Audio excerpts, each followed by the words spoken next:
Magandang araw po sa inyo mga kuya, mga ate na taga-subaybay dito sa aking channel. Welcome ho muli dito sa ating pag-uusapan patungkol pa din po sa China, isang higanting komunistang China na banta po sa ating demokrasya. Hindi naman natin ito before pinag-uusapan at hindi naman nagwo-worry sa tingin ko ang ating mga pinuno ng bansa, pinuno ng ating Republika ng Pilipinas. Kaya lang po sa mga huling mga panahon na tumatakbo ay nagbago na ho ang ihip ng hangin dahil dito sa pambubuli ng komunistang China. At ako po ay naniniwala, ito po mga kuya ay hindi na magbabago hanggat na andyan ho si President Xi Jinping ng China. At dahil nga po wala na po siyang term limits, natanggal na po yung presidential term limits na yan, gaya ng sinabi ko sa mga naunang video na ginawa ko. Kaya ho, anumang kumpas ng kanilang presidenteng komunista, totalitarian, authoritarian, yan ho ay mangyayari. Mahirap hong salungatin yan dahil sila po ay komunista. Hindi ho siya tulad ng ating bansa na demokrasya.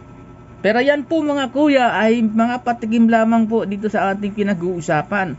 Ano ho ba ang tatakbuhin natin ngayon? Ano ba ang hihimay-himay natin ngayon sa pamamagitan ng usaping China? Dahil nakita naman po talaga natin, mga kuya, na dyan sa West Philippines Sea ay patindi na ho ng patindi at hayaw umatras itong mga Chino na ito.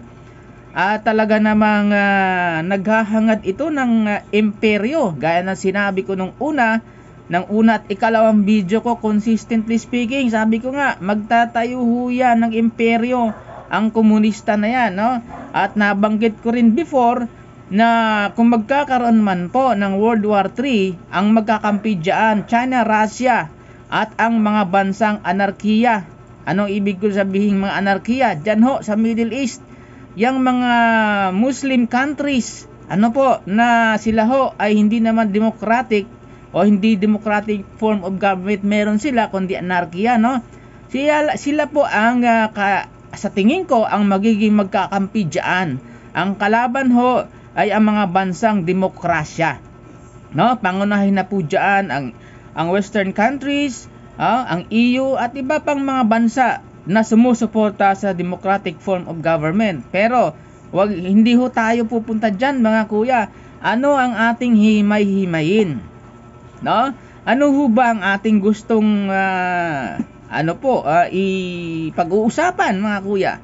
Ang gusto kong ma-touch natin mga kuya, at sana ay huwag kalimutan ho mag-subscribe dito sa aking YouTube channel at ibahagi, i-share po itong ating content. Ano ang gusto ko pong i-touch mga kuya tungkol dito sa malahiganting komunistang ito, Ang gusto ko pong i-touch mga kuya ay itong ating konstitusyon. Bakit ho ba tila tahimik at walang balak na i-revise ang ating 1987 Philippine Constitution?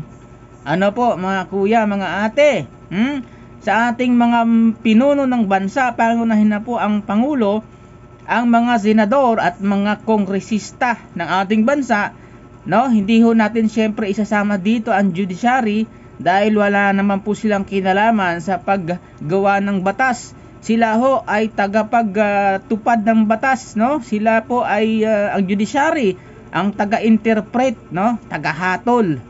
Kaya ang panawagan ko po mga kuya, mga ate, itong ating Philippine Constitution 1987, simula noon hanggang ngayon ay hindi ho nare-revise, Hindi ho siya wala yatang balak baguhin, O sabihin natin pala kasi ho ang ating constitution po, 36 years na pong hindi nababago. At hindi ho yan napapanahon para ho ibangga natin sa komunistang China, para ho tayo lumaban sa malahiganteng komunistang itong banta sa ating demokrasya. Baka nakakaligtaan po natin mga kuya, hindi na po nababagay ang konstitusyon ng Pilipinas. Anong ibig ko sabihin hindi nababagay? may mga mangilan-ngilan dyan na dapat i-revise, dapat baguhin. Angkop ho sa kasalukuyang nangyayari sa atin, gawa ng West Philippine Sea, na talagang walang kabalak-balak ang mga komunistang ito na umatras. Banta ho talaga ang komunista sa ating demokrasya. Andyan na nga yan sila sa ating mga kongreso, no? May mga congressman tayong mga komunista eh. Hindi lang talaga sila pwedeng anuhin pa dahil protected sila ng constitution, no? Hanggat walang violation ang mga komunistang ito, no? Hindi yan na hindi po sila po pwedeng galawin o ipakulong ng basta-basta. Biruin mo, no? Demokrasya tayo, pero pati itong mga komunistang ito ay nag-i-enjoy ng benefit dahil sa hindi sila pwedeng arestuhin agad-agad. Pero pag ikaw nasa komunistang bansa, lalo sa China, lumabang ka sa gobyerno, naku po, maniwala ka mga kuya, mga ate, iba ho ang treatment ng mga komunista sa mga kalaban sa politika nila. Ngayon, patuloy ho tayo. Ano ba ang sinasabi ko rito? Ang ating constitution po, dapat i-revise na po yan. Na nababagay po, no? Sa panahon natin ngayon, na kung saan laganap na po ang mga gyera. At pangunahing banta sa ating bansa ay ang China na ito. Hindi na po nababagay. Dapat ho, hindi lang economically, kundi politically, dapat ho, i-revise na po yan. Yang ating constitution. Yang ating constitution, mga kuya, mga ate, hindi naman sinasabi dyan literally na bawal ang komunism. Yan ang problema sa ating constitution. Hindi lantaran na pinagbabawal ang communism sa ating saligang batas. Dapat ho dyan malinaw, para hindi ho pagmulan ng mga butas ng batas. Kasi ho, ang constitution, marami po dyan butas, no? Kaya nga nag-i-enjoy itong mga abogado para i-interpret ang mga yan Kasi general o fundamental lang po ang nasa constitution. Walang mga paglilinaw, walang mga detalye, kundi isang deklarasyon, isang guide na dapat tahakin ng mga Pilipino. Wala po dyan na pinagbabawal ang communism, no? Wala po dyan.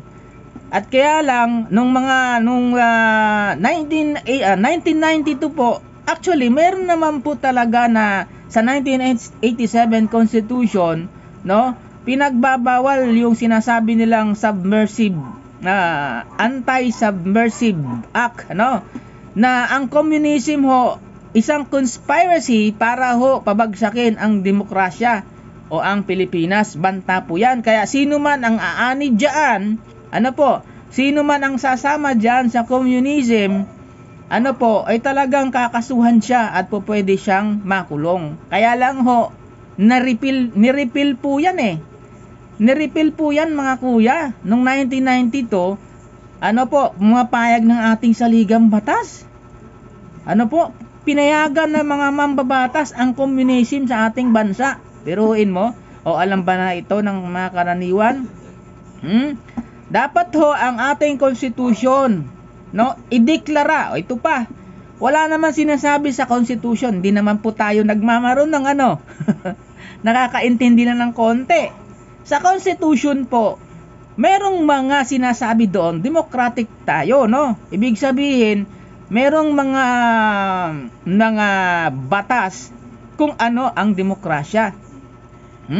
Actually, walang makikita o walang mababasa kung ano ang definition ng democratic o isang democratic na bansa. Walang definition Meron doon guaranteed yung freedom of expression, freedom of rights, freedom of speech. Po yan mga fundamental ng saligang batas, no? Mga freedom of the press, freedom of speech, freedom of expression, etc. Mga freedom po yan Pero hindi ho dinideklara ng constitution na ang ating demokrasya o ang ating national form of government, sana ganun ang declaration, ang national form of government ng Pilipinas ay demokrasya. Ganun sana, no? Tapos, i-define Ano ba ho ang demokrasya? Ano ang definition ng demokrasya? Wala hong ganun nakasulat sa saligang batas. Meron sinasabi, guaranteed yung freedom of speech, freedom of expression, freedom of assembly, freedom of press. Mga freedoms po yan eh. Pero walang declaration sa saligang batas na ang national form of government ng Pilipinas ay democratic. And then, i-define din yung democratic form of government o yung demokrasya. Nang sa ganon, hindi ho panggalingan ho ng mga butas kasi ho, ang saligang batas, ang daming butas kapag abogado na ho ang nag-i-interpret. Bakit? Hindi kasi detalyado yung ating saligang batas. Kundi ito ay isang batas na isang giya. Kumbaga sa direction, isang giya lang ito, guidance lang iyan.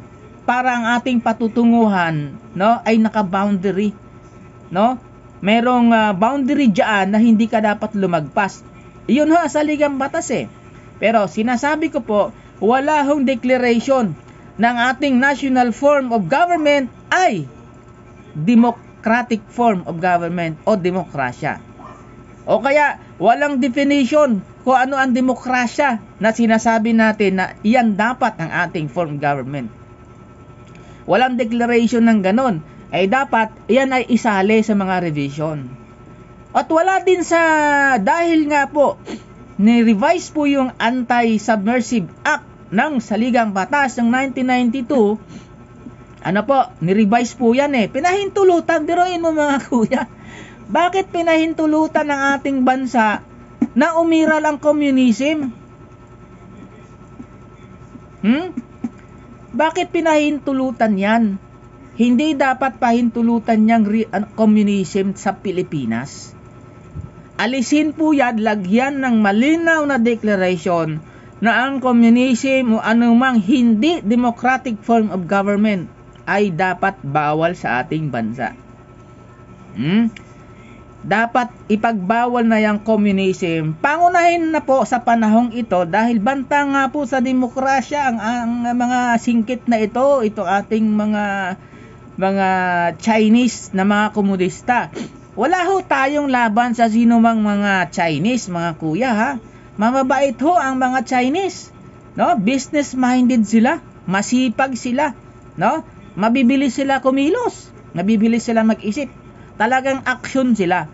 Wala ho tayong laban sa mga ganong mga Chinese. Mga kapwa lang naman po natin silang mga ordinary gaya ng mga Pilipino. Pero ang ating tinatats dito mga kuya ay yung mga namumuno sa China na komunista. Dahil nga po wala na hong pagbabago, walang magbabago dyan hanggat naandyan si President Xi Jinping, isang komunistang leader ng China, habang buhay yan at hindi namamatay o hindi nagre-resign, no? Siya pa rin ang kukumpas, no? At halata naman po simula nang umupo yan, ang kanyang kumpas ay angkinin ang buong karagatan ng South China Sea, no? Ipinangalan lang sa kanila talaga namang kanila na. Pati yung biro mo, no? Ang dami ng mga violation ginawa ng China. Talagang pumasok na sila sa ating exclusive economic zone. Pero balik tayo mga kuya doon sa saligang batas. Hindi na po dapat hindi lang dapat ang economic provision ang baguhin. Pati ho ang political provision dapat baguhin na yan. I-revise na po yan mga kuya. No? Para ho sa future, no? Yang communism hindi dapat mamayagpag. Biro mo, pinahintulutan yung communism sa ating saligang batas na yan ho ay umiral. Hindi ho bawal ang communism sa saligang batas mga kuya. No? Pinahintulutan yan. Nirepeal nga po yan noong 1992 sa panahon ni Tabaco. No? Si Mr. Benta President. Grabe yung presidente na yan, yung graduate ng West Pointer na yan, si Mr. Tabaco, pinagbibenta ang mga government entities. At sa kanyang panahon ho, tinanggal niyang Anti-Submersive Act, no? Kaya pwede na ang communism sa Pilipinas. Kuya. Maliban lang kapag itong mga communism o komunistang sumusuporta sa komunista, sabihin natin, kapag gumawa sila ng violation, violation, mga pagpatay, pananakit, sabotahe, diyan pa lang sila po pwedeng kasuhan. Pero kahit sabihin mga komunista sila, wala naman silang ginagawang violation. Hindi sila basta-basta pwedeng hulihin. Yan ang problema sa saligang batas natin. Kapag nagpabayaw tayo mga kuya, sa ating mga namumuno sa bansa, yung mga senador natin, na kayo po mga senador, baka iba't ibang issue lang ang binabato sa inyo ng mga grupo ng komunista sa Pilipinas para malihis ang atensyon ninyo. Pinag-uusapan ninyo ang mga bagay na isang diversion o diversionary tactics ng mga komunista. Gumagamit po sila niyan mga diversionary tactics, yung mga singgit na yan. Siguro, hindi lang naman siguro China, naisip din naman yan ng ibang bansa. Pero sa ating mga senador, baka po bigyan nyo ng pansin na yung hinihiling ng isang senador dyan, na baguhin na po ang ating saligang batas. Hindi lang economic kundi political provision, ibangga na po natin yan, pantapat natin dito sa mga bantang komunistang ito. Dahil pag hindi natin bidago ang mga certain provisions politically and economically, crippled po tayo mga kuya. Hindi basta-basta mga kilos ang ating gobyerno, lalo sa pagpapamodernize o pagiging advance ng ating military. Kailangan na natin maging advance ang military na andyan na po yung banta. Andyan na nakikita na natin ang galawan ng China. Kapag hindi natin revise ang saligang batas para maging modernize, maging advance ang ating military. Example, sa budget hearing, dapat kung ang meron tayong national budget, dapat mga 30 to 40% ang budget natin, ituon natin sa modernization, at maging advance ang ating military. Kung hindi lang sa panahon ni Duterte, wala naman gaya niyan. Wala tayong Philippine Space Administration.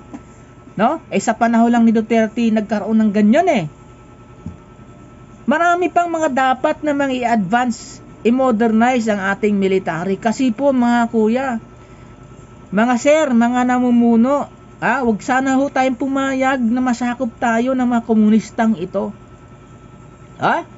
Sa ngayon, sinasabi natin wala tayong kalaban-laban. Pwede naman talagang nakikita naman based on statistics. Pero ganun na lang ba magiging mindset natin? Tutulog-tulog tayo sa kangkungan. Tapos sabi ko nga, pag hindi nyo ni-revise ang ilang mga provision sa saligang batas, mabagal ang pag-unlad at pag-advance ng ating military. Lalo't higit, wala nang term limits yung kanilang presidente ng China. Ang China lang naman po ang pangunahing banta sa ngayon Wala silang wala silang balak na umatras. Gusto nila ang kinin ng karagatan na yan, hindi tayo papayag. Sana bigyan ng pansin, bigyan ng seryosong atensyon, ano-ano ba ang mga dapat baguhin sa saligang batas para magkaroon tayo ng advanced, modern na military. Gawin natin yon mga senador, mga kongresista. Alam niyo naman ang ibig kong sabihin anong mga dapat ibigay para ma-modernize Castel. Pwede naman mag-modernize at maging advance ang ating military na hindi po pwedeng kahit hindi na baguhin ang konstitusyon. Tama ka siguro dyan kung halimbawa walang pagbabanta ang China o ang komunista sa atin. Ngayon may banta na po wala nang term limits. Inalis na Kaya kaano man yung kumpas, mahirap baguhin ang kumpas ni President Xi Jinping. Ipagpipilit niya yung kanya yan, aangkinin niya ang katubigan ng Pilipinas. Wala hong pantapat tayo dyan. Kung tayo ay tutulog-tulog, walang balak baguhin ang ating constitution na, kumbaga, ang mga gumawa kasi ng constitution, mga matatanda na talaga eh. Matatanda na sila. Hindi sila updated. Iba ang kalagayan noon na ginagawa ang Philippine Constitution sa ngayon. Sa ngayon iba eh. Iba ang kalagayan ng Pilipinas. Kaya sana i-revise po natin mga kuya, para po ma-secure natin na maging modernized ang ating Philippine military at maging advanced. Speaking of advanced, pag-uusapan natin sa mga susunod na ng ating video patungkol diyan sa pagiging advanced ng ating military. Yan po mga kuya.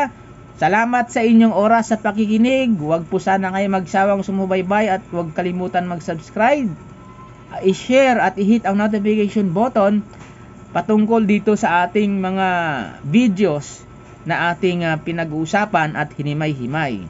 Maraming salamat po at magandang araw po sa inyong lahat.